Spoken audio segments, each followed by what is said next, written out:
Republic of Congo, sharing its borders with many countries in the Great Lakes region, but has also chosen to be a member of SADC. The regional body has played a prominent role in trying to bring peace in the DRC. President Kabila's advisor says this was a correct move. South Africa played a role that the Congolese people will never forget. We sat in Sun City for a number of days in the inter-Congolese dialogue when we resolved our problems. Congo was divided in four major parts, with rebels here and there, with more than 3 foreign armies in the Congo, with more than 20 armed groups.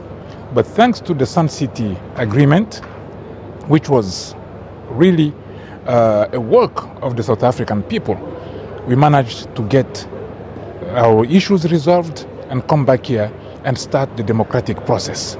After years of political tensions, more than 6 million people have been killed.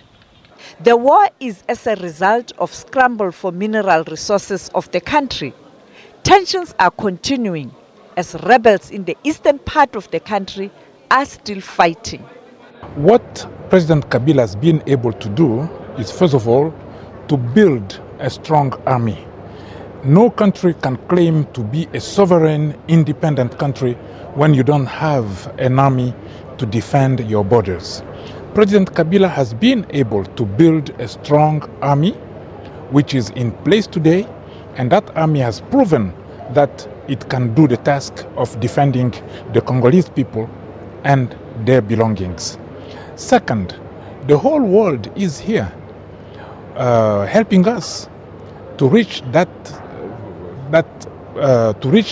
goal of a peaceful Congo. We have what we call the MONUSCO, the United Nations mission, but within the United Nations mission, we have what we call the International Brigade, which is made up of African countries' soldiers.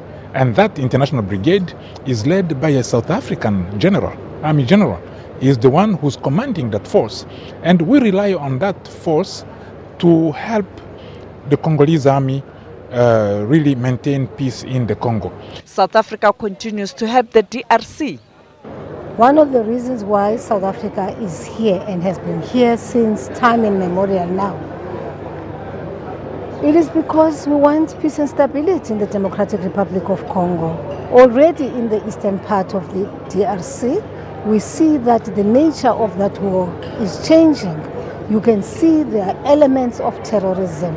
And therefore you cannot sit idle and say we're not interested in what happens in the DRC.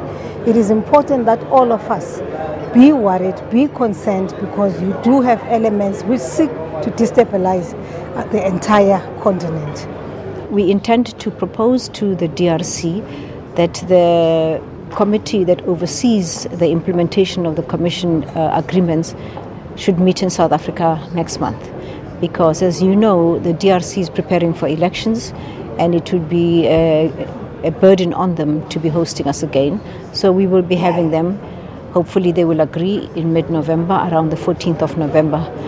Next week, the Electoral Commission of the DRC is expected to share information on state of readiness for the coming elections.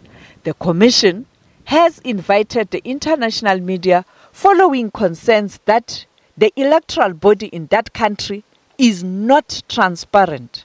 Sophie Mokoena, SABC News, Kinshasa, DRC.